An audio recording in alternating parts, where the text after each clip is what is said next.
이렇게 편하게 얘기를 해도 될지 모르겠어요. 존칭으로 써야 되는 게 방송은. 그때 주식 초등학교 할 때도 편하게 말씀하셨었잖아요. 저는 그게 되게 좋거든요. 근데 모르겠어요. 그러니까 저는 이거는 이제 레거시 미디어도 아니고 브로드캐스팅도 아니고 약간 SNS에 가까운 저는 미디어라고 보거든요. 예, 유튜브는.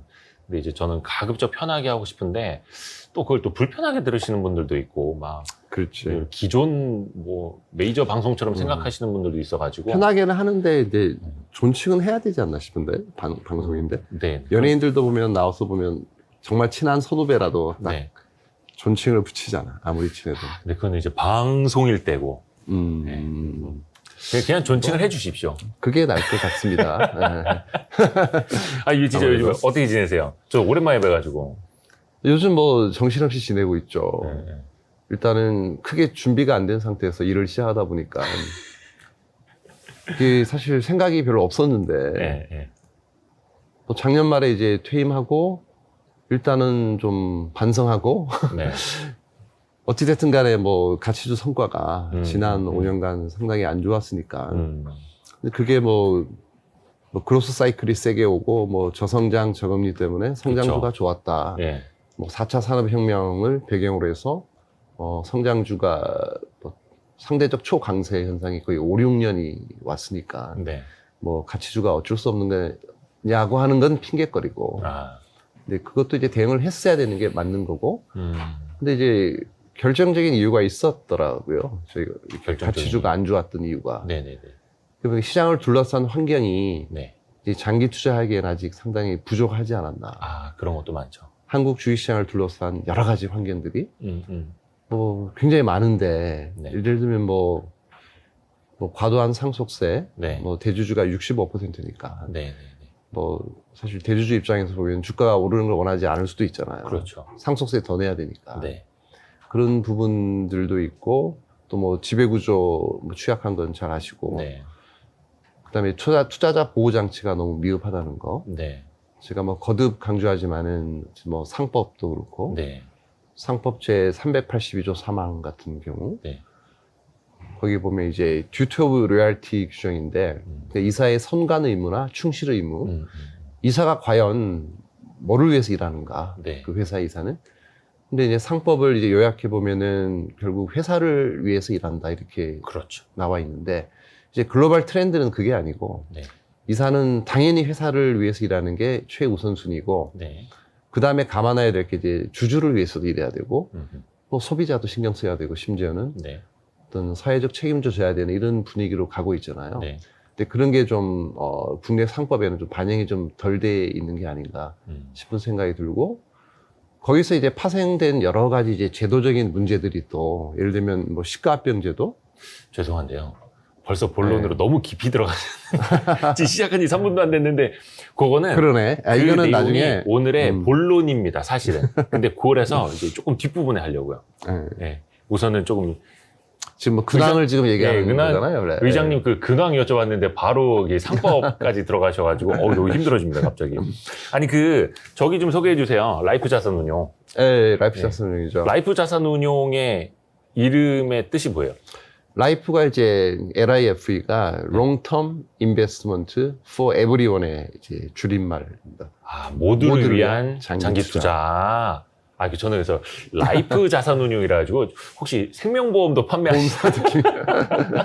보험사 느낌인데 약간 그랬었는데 롱텀 인베스트먼트 for everyone. 여러 가지 의미가 있는데 멋있다. 또 삶의 가치를 추구하는 운영을 해보고 싶다라는 게 반영이 돼 있고 우리가 이제 라인업이 이제 펀드가 여러 가지 있겠지만 기존에 우리가 그 다른 자산 운용이라는 회사에 이제 지분 인수를 해서 사명을 이제 라이프로 바꾼 거거든요. 근데 다른 자산 운용은 이제 성장 금융에 특화된 이제 사모 전문 운용사고, 그냥 주로 이제 공모주 펀드나 뭐 코벤 펀드나 메자닌 이런 쪽에 뭐 비상장 주식들 중심으로 하는 그런 이제 펀드가 라인업이 돼 있는 거고, 그러다 보면 이제 기업의 초기 라이프 사이클을 담당하는 거잖아요. 근데 이제 제가 하고자 하는 건 이제 주로 성숙 기업들, 주로 이제 가치주 펀드의 일맥이니까 그러니까 ESG 행동주의를 가미시킨 이제 가치주 펀드를 준비 중이니까 그거는 성숙 기업이다 보니까 우리가 초기 기업과 성숙 기업을 아우르면서 이제 그 과정에서 또 투자의 기회가 나올 수 있잖아요. 네, 그런 거는 이제 저희가 헤지 펀드로 예. 좀 공략을 하는. 그래서 삼각편대로 뭐 초기 단계, 성숙 단계, 그다음 헤지 펀드 이런 식으로. 비상장, 코스닥 벤처, 메자닌, 그리고 뭐 성장주, 거기다가 또 이제 성숙기에 있는 저평가 가치주, 발굴까지. 와, 거의 그럼 이제 밸런스를 쫙 다 맞춰놓고 이제 가시는 거네요. 그렇게 되는 거기에 거죠. 그 유경 PS 자산운용 주식운용 본부장 하던 강대관 본부장이 강대관 지금 본부장이 지금 공동대표. 우리 이제 다름 자산운용 설립자인 남두 대표가 제 후배고, 강대관 대표는 이제 그 우리 밸류의 공채 일기생, 한국투자 밸류에 굉장히 좋아하는 이채원 애제자. 키즈, 대표적인 이채원 그렇습니다. 키즈. 중에 한 명이고. 그 주식초등학교 때도 제가 강대관 당시 본부장하고 이제 대담을 한 적이 있는데, 조만간 섭외 갑니다. 조만간 기다리시죠. 거기에서 이제 의장을 맡고 계시는 거고. 네, 제가 총괄을 하게 됐고. 왜 대표 뭐 이런 거 아니고 의장이라고? 이게 그러니까 두 친구가 이제 공동 대표를 맡고 제가 이제 총괄을 하는 개념이니까. 뭐 원래대로라면 뭐 회장이나 부회장 이런 타이틀을 달아야 되는데 회장 이런 거 좋잖아요. 너무 좀 올드하고 좀 고루한 것 같아서. 그리고 우리가 좀 기업의 이제 투명 경영을 요구하는 입장에서 우리 스스로 투명해져야 되겠다는 생각을 해서 우리는 이제 모든 의사결정을 독단적으로 하지 않고 이사회를 통해서 한다라는 의미에서 이사회 체제로 한다 우리는. 그래서 제가 의장을 맡게 된 거죠. 맞습니다. 요즘 뭐 IT 기업들이 특히 이제 그런 체제로 좀 많이 보여주고는 있는데, 그 지배 구조까지도 이제 내부적으로도 이제 신경을 쓰시는 게 이제 외부로도 이제 보이는 것 같고. 잠깐 생각이 났는데, 주식초등학교에 제 작년에 제가 이제 한번 모셨었는데, 그때 일신방직 미스터리 말씀해 주셨잖아요. 그게 갖고 있던 이제 일종의 유휴 자산을 이제 매각을 해서 거의 시총만큼의 돈이 들어오는데, 장중에 상한가 갔다가 그냥 다루고 풀려버리고. 그랬었죠. 또 이제 저평가했고. 근데 한 1년쯤 지나가서 보니까 그때 상한가 갔던 가격보다 더 많이 이제 가 있더라고요, 결국은. 그렇죠. 결국은 올랐어요. 그때 뭐 7만 원을 했었죠. 지금 10만 원 정도 하지 않나요? 그러면은 그 미스터리가 풀린 건가요? 아니면 미스터리에 또 미스터리인가요, 이거? 뭐 여전히 저평가인 거는 맞는데. 지금도. 근데 상반기 이제 시장을 돌이켜보면 압도적인 이제 경기민감 가치주의 승리잖아요. 그 과정에서 좀 극도로 저평가된 건 어느 정도는 해소가 된 거죠. 아직 좀 갈 길이 멀다라고 생각하는데, 뭐 정말 말도 안 되게 싸다 이런 종목들은 꽤 없어졌죠, 지금은. 그래서 저평가는 해소됐지만 아직도 저평가일 수 있고.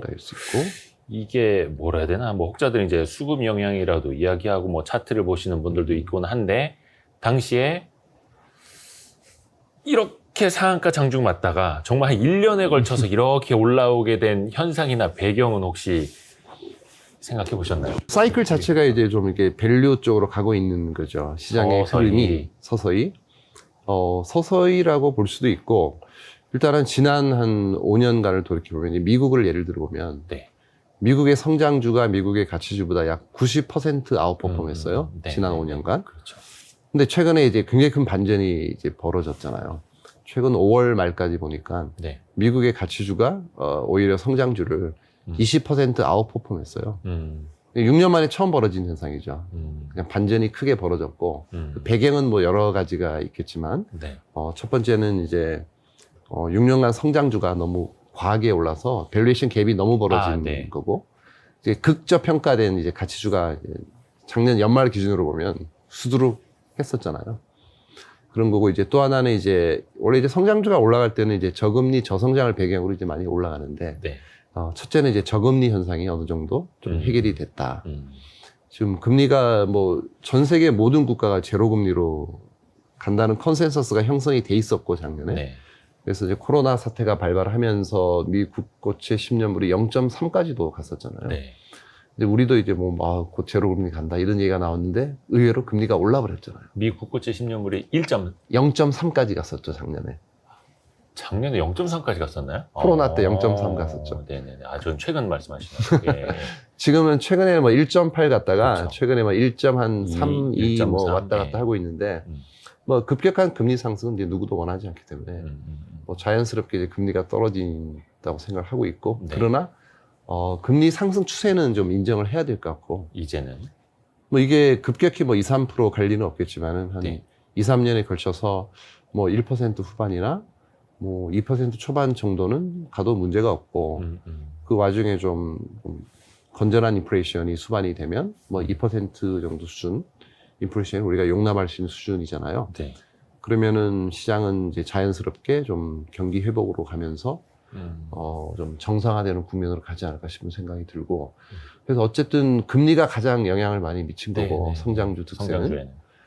미국의 이제 패시브 펀드들 보면 이제 거의 기계적으로 매매하는 펀드들이 많잖아요. 그렇죠. 거기에 이제 공식이 들어가는 게 이제 금리가 아주 중요합니다. 네, 네, 네. 그래서 미국의 금리가 올라가면 그냥 자동으로 이제 가치주를 사게 되고 네. 금리가 떨어지면 성장주를 사게 되는 그런 매매가 있기 때문에 정확히 같은 궤적을 그리고 있어요. 아하. 금리와 성장주와 가치주의 주가들은 그거는 그들이 그냥 짜놓은 공식대로 가는. 그렇게 봐야 되는 것 같아요. 네. 그래서 이제 그런 영향이 있었고, 그래서 금리가 이제 뭐 제로 금리를 간다는 말이 이제 안 하잖아요. 네. 오히려 금리가 너무 급격히 오르는 게 아닌가 몇 달 전만 해도 그런 우려를 할 정도로 큰 반전이 벌어진 거잖아요. 근데 이렇게 되면은 성장주가 불리해집니다. 왜냐하면 성장주를 이제 밸류에이션하는 방법이 좀 어렵긴 하지만 소위 그 디스카운티드 캐시플로우 기법, 그렇죠. 그 DCF를 쓰거든요. 네. 그 미래에 이제 어떤 기업이 있는데 이 기업이 앞으로 벌어들일 수익을 현재 가치로 할인을 하는 거죠. 땡겨오는. 예.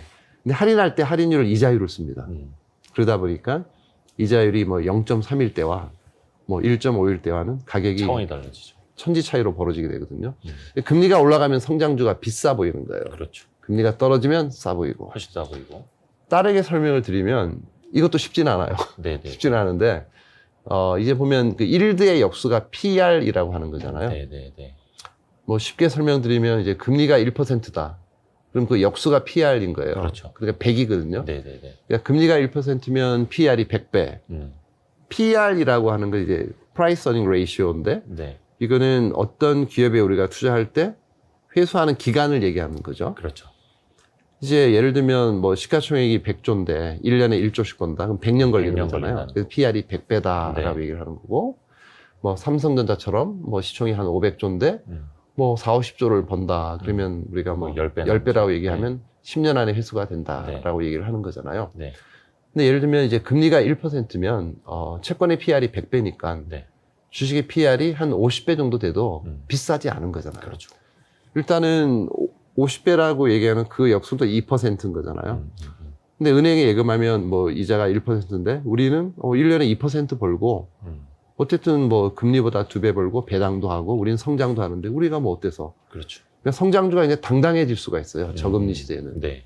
근데 금리가 이제 한 예를 들면 이렇게 3%를 가버리면 네. 채권의 PR이 졸지에 33배로 뚝 떨어져요. 그러면 이제 주식의 적정 PR은 그 한 반 정도 치면 한 16배라고 보면 50배, 100배짜리 이제 고성장 하이 멀티플 주식들은 엄청 비싸 보이게 되는 거죠. 그렇죠. 그러면서 이제 주식들이 이제 급락을 하게 되는 현상이 이제 벌어지거든요. 네. 그래서 이제 그런 게 영향을 크게 미쳤고, 또 이제 저성장 국면이 이제 오래 지속되면서 아이러니하게도 성장이 둔화되면 이제 예전 같았으면 성장이 둔화되면 경기가 좀 안 좋으니까 방어주, 가치주가 좋지 않나? 뭐 이런 생각하죠. 네. 전혀 그렇지 않습니다. 성장이 둔화되면 성장주가 더 올라가요. 그 중에서 성장할 놈들 찾느라고. 네. 네. 성장에 대한 목마름이 강해지는 거죠. 성장하는 기업이 많지 않기 때문에 그렇죠.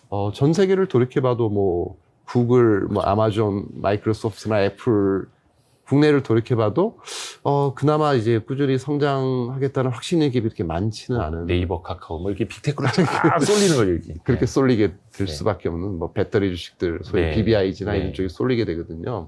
이제 그런 현상이 이어져 왔던 거죠. 근데 그게 이제 대반전이 벌어진 이제 배경은 일단 금리가 바닥을 찍고 상승 추세로 이제 돌입을 했고 그다음에 어떤 산업이든 뭐 국가든 뭐 기업이든 영원히 성장할 수는 없잖아요. 그렇죠. 예. 주가도 영원히 오를 수는 없어요. 네. 한계가 있거든요.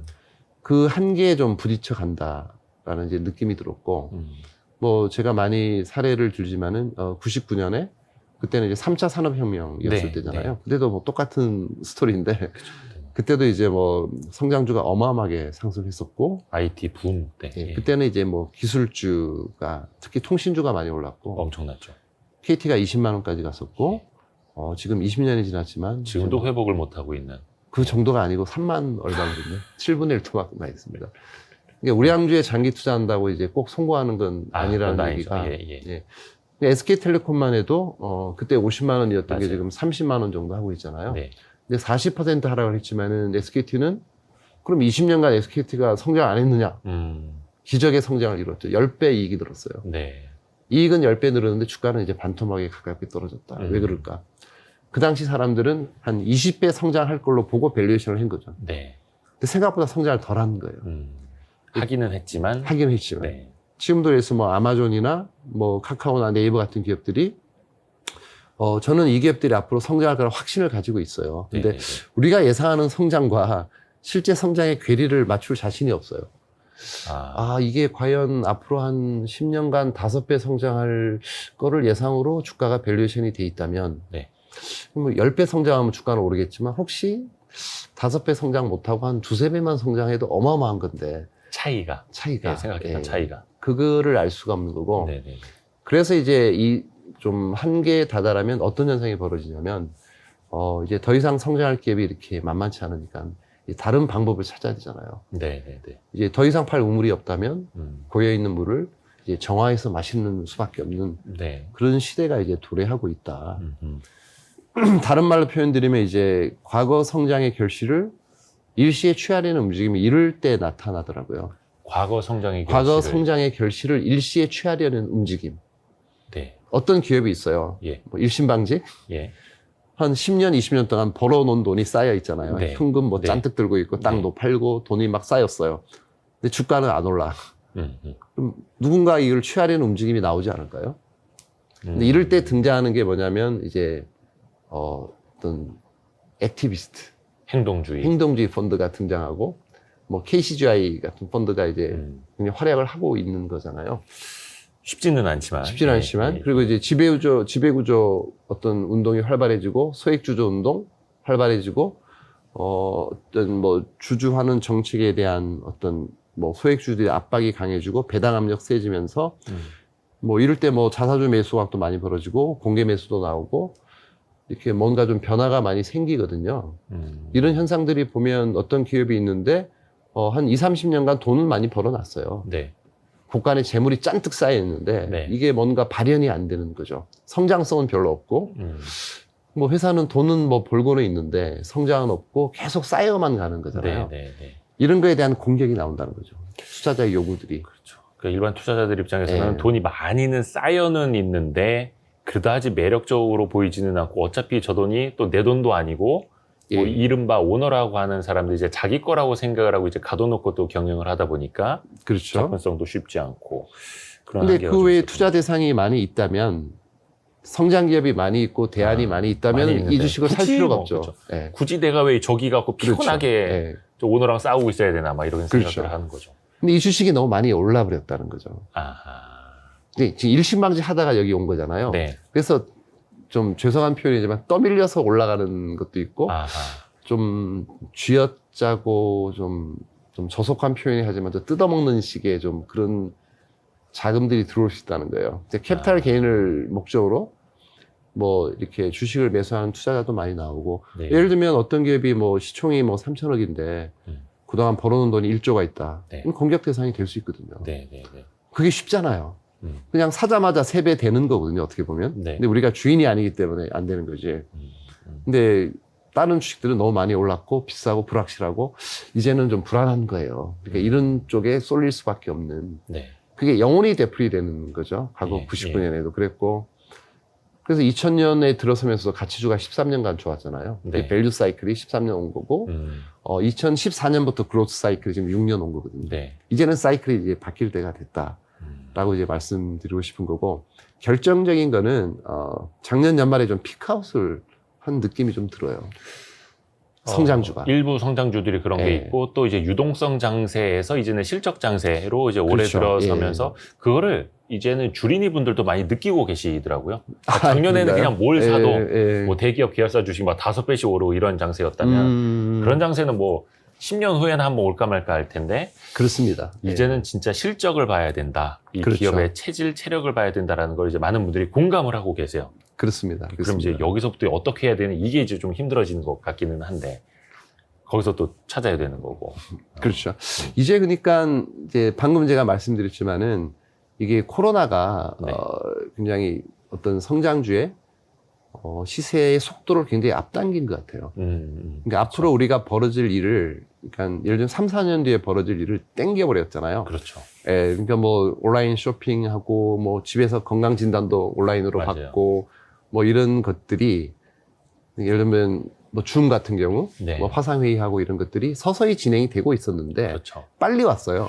거의 한 10년치를 한꺼번에. 근데 빨리 오는 바람에 시세도 빨리 와버리는 거예요.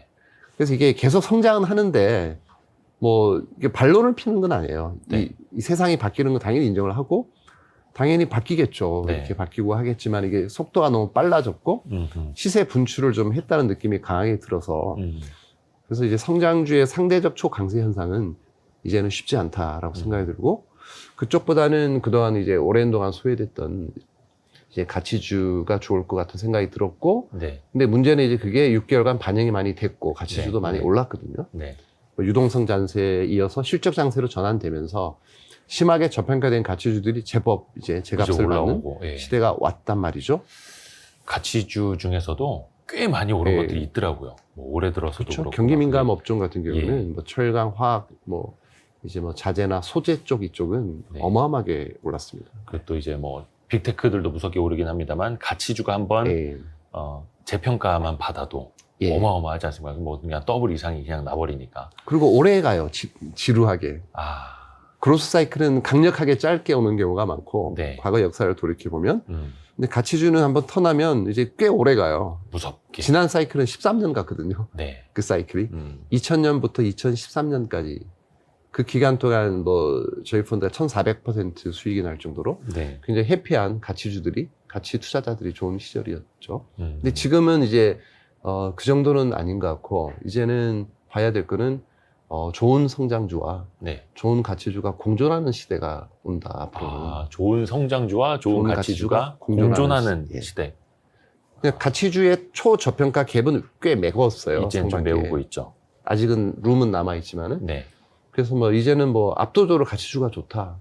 성장도 좋다. 이런 얘기를 하기보다는 이제 그나마 아직도 성장할 수 있는 좋은 성장주와 여전히 좀 룸이 많이 남아있는 그래도 너무 심하게 저평가된 가치주가 있다면 그런 쪽을 이제 투자하는 게 좋을 것 같고 그러니까 예를 들면 이런 거죠. 그러니까 소위 BBIG 장세라고 얘기를 했잖아요. 작년 뭐 언택트니 뭐 이런 해서 근데 이제는 이제 그게 업종이 군을 이뤄서 다 올라갈 것 같지는 않아요. 그러니까 모든 배터리 주식이 오르는 게 아니고 그 중에서도 제일 잘하는 사람만 기업만 계속 갈 수 있다는 거고 나머지는 좀 도태될 수도 있어요. 정확히 승자가 지금 나오지는 않은 거잖아요. 그래서 모든 바이오가 다 오르는 게 아니고 그중에 정말 좋은 바이오 주식이 오르고 모든 테크주가 오르는 건 아니고 그중에서 가장 좋은 뭐 빅테크주만 살아남는 그런 구조로 가지 않을까. 그게 이제 좋은 성장주와 좋은 가치주가 이제 공존하는 시대라고 이제 표현을 해주셨는데 거기까지만 들어보면은 그럼 투자하기 되게 쉬워질 수도 있겠나라는 착각을 할 수도 있는데 그게 아니라 훨씬 어려워요. 그 안에서 이제 잘 골라내야 되니까 훨씬 더 어려워지는 거죠. 그걸 잘 찾아야 되는 거고. 쉽게 돈 버는 시대는 이제 완전히 지나간 거죠. 맞습니다. 그래서 이제 그걸 이제 실력이라고도 표현을 하는 거고 이 기업에 대해서 내가 얼마나 잘 분석을 하고 있고 잘 팔로우를 하고 있는지를 본인 스스로가 계속 이제 체크를 해야 되는 것 같기도 하고 약간 이제 그런 궁금증도 생깁니다. 이게 가치 투자에도 혹자들은 이제 유행이 있는 것 아니냐라는 좀 이야기를 하세요. 그거에 대해서는 좀 어떻게 생각을 하시는지. 있죠. 과거에 한번 많이 보셨잖아요. 2011, 12, 13, 14, 15 약간 횡보장일 때 가치주 펀드 엄청 붐이 횡보장일 때 코스피는 횡보하고 있지만 개별 종목별로는 그냥 막 그렇습니다. 그게 초 액티브 장세가 이제 벌어졌는데 지금 대자부처럼 떠오르는 게 지금 상황이랑 좀 비슷해요. 네. 그때도 리만 사태였잖아요. 코스피가 2100이었는데 네. 리만 사태 터지고 바로 900포인트 깨졌잖아요. 갔다가 그러면서 또 다소 빠른 속도로 한 1, 2년에 걸쳐서 2000이 왔어요. 바로. V자로. 예, 왔는데 그 과정에서 주도했던 게 또 대형 성장주였잖아요. 그랬죠. 그때 소위 차화정이라고 그때 하는 뭐 그 당시에. 현대차, 기아차, 뭐 네, 정- 자동차, 예. 정유, 장난 화학 뭐 이런 아니었죠. 쪽이었죠. 근데 그런 쪽이 이제 시세를 주도하고 2100까지 회복을 했는데 네. 5년 내내 2000이었잖아요. 그렇죠. 박스피. 예. 그러면서 그 활약했던 종목들은 주가가 좀 떨어지고 오히려 음. 그 외에 물 밑에 있었던 이제 가치주들이 대활약을 한 게 2011, 12, 13이었고 음식료 이런 게 엄청나게 네. 올랐었죠. 네. 롯데, 삼광, 뭐 같은 기업들이 PR이 뭐 4배, 5배 그 정도였던 것들이 주가가 뭐 서너 배 이상 다 많이 네. 올랐고요. 그러고 나서 2014, 15는 중소형 성장주장이었고요. 네. 그래서 코스피는 서 있었는데 어쨌든 종목 차별화가 어마어마하게 진행이 된 거고 지금 상황이 좀 그때랑 좀 유사하게 좀 가는 게 아닌가. 어쩌면 지수가 뭐 이렇게 뭐 엄청나게 오르기는 쉽지 않을 것 같거든요. 그렇죠. 지금 우리가 냉정하게 좌표를 짚어봐도 어쨌든 뭐 시총이 뭐 2,000조를 넘어섰고 이제는 네. 네. 코스피가 3,000이 넘으면서 그러면 기업의 수익은 뭐 작년에 뭐 80몇 조 났지만은 올해는 시장 컨센서스는 한 130조 정도 얘기를 하고 있는 거잖아요. 네. 뭐 130, 40조? 한 코스피 200 기업 기준 정도로. 아니요, 전 상장회사 다 기준으로 보면 네. 우리나라에 상장돼 있는 이제 코스피 기준으로 보면 네. 네. 모든 기업이 내는 수익이 과거 10년간 보통 평균적으로 100조 정도 봅니다. 네. 많이 벌었을 때 뭐 135조도 한 3년 전에 벌었었고 네. 지금 올해가 이제 거의 최고 수준 근처 오는 거고요. 네. 근데 뭐 2,000조를 가지고 이제 130조를 벌면 대충 뭐 6점 몇 프로 이렇게 네. 일드가 나오는 거잖아요. 네. 그래서 이제 코스피 PR이 뭐 13배다, 14배다 이런 얘기들을 하는 거고. 네. 근데 지금 이 수준이 이제 어떻게 보면 좀 이렇게 어느 정도는 좀 적정한 수준일 수 있거든요. 과거 평균으로 보면은 네. 코스피 PR이 뭐 대충 한 10배 이렇게도 거래가 많이 돼 왔었는데 그렇죠. 이제 뭐 반면에 금리는 많이 떨어져서 네. 이게 비싼 건 아니에요, 전혀. 왜냐면 일드 갭으로 보면 네, 그렇죠. 뭐 주식은 6% 벌고 채권은 1점 몇 프로니까 아직 갭이 네. 4, 5% 정도 있는 거거든요. 일드 갭이라고 하는 건데 네, 일드갭. 이 갭이 뭐 4, 5% 존재하는 이상은 주식은 아직까지는 이제 뭐 이렇게 고평가라고는 절대로 얘기할 수는 없어요. 그러나 네. 이제 코스피가 여기서 뭐 4천, 5천 갔는데 이익 증가는 없으면 그는 이제 뭐 좀 비싸지니까 상대적인 메리트는. 예, 쉽지가 않기 때문에 어쩌면 한 몇 년 박스권으로 갈 수도 있다는 생각도 들어요. 그래서 뭐 2,800에서 예를 들면 3,500을 지루하게 몇 년 과거처럼 네. 가면서 그 물밑에서 종목 차별화가 엄청나게 벌어지는. 그래서 이제 가치 투자자들은 오히려 박스피 시절을 더 좋아하죠.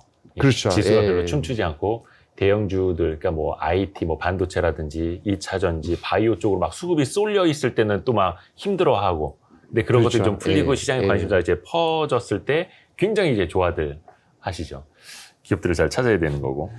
펀드들도 이렇게 코스피가 크게 오를 때는 시장을 쫓아가기가 어렵잖아요. 네, 근데 코스피가 서 있으면 이제 액티브 펀드들이 초과 성과를 많이 내요. 맞아요. 맞아요.